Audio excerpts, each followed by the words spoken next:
तीन बजे भोरा हरिया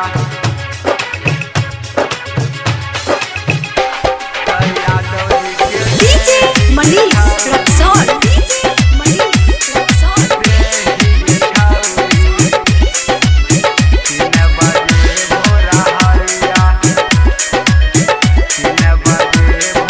शिवांगी रिकॉर्डिंग स्टूडियो राजगीर।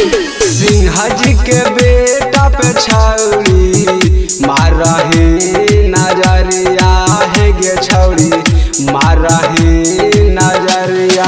सिंह जी के बेटा के छौरी मारही नजरिया है गे छौरी मारही नजरिया। त यादव जी के देही गे छौरी त यादव जी के देही गे छौरी 3 बजे भोरा हरिया है गे छौरी 3 बजे भोरा हरिया।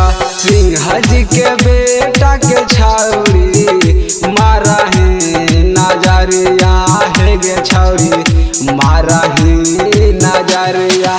सिंह जी के बेटा पे छौरी मारही नजरिया है गे छौरी मारही नजरिया। त यादव जी के देही गे छौरी त यादव जी के देही गे छौरी 3 बजे भोरा हरिया है गे छौरी 3 बजे भोरा हरिया।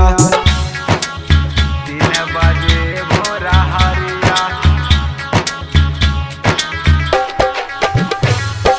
डीजे मनीष रक्सौल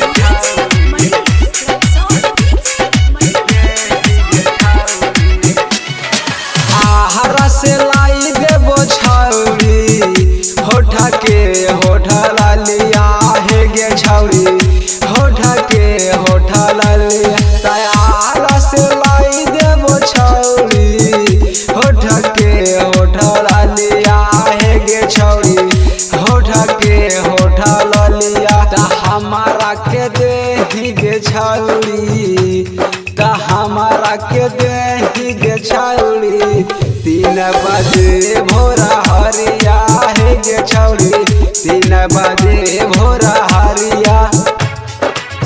3 बजे भोरा हरिया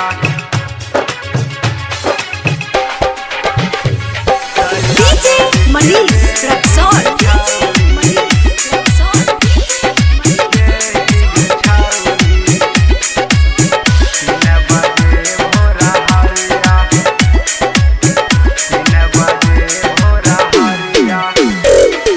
होठावा चुसाहिल हो कैसे गलिया पे दगिया है गे छौरी गलिया पे दगिया।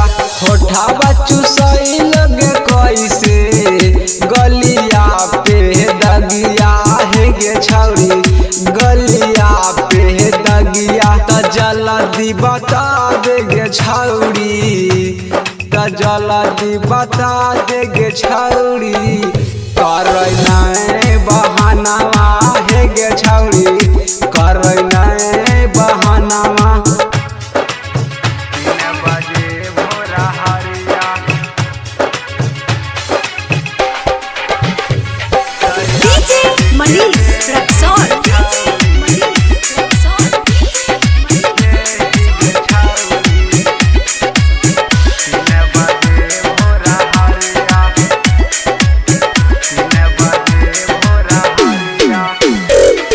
डबल दयाल के छौरी मानी ले कहानावा है गे छौरी मानी ले कहानावा। टिंकू दयाल के छौरी मानी ले कहानावा है गे छौरी मानी ले कहाना। त अभिराज घुमाई तो गे छौरी त अभिराज घुमाई तो गे छौरी जामुन के बाजारिया है गे छौरी जामुन के बाजारिया। Shivangi recording studio Rajgir.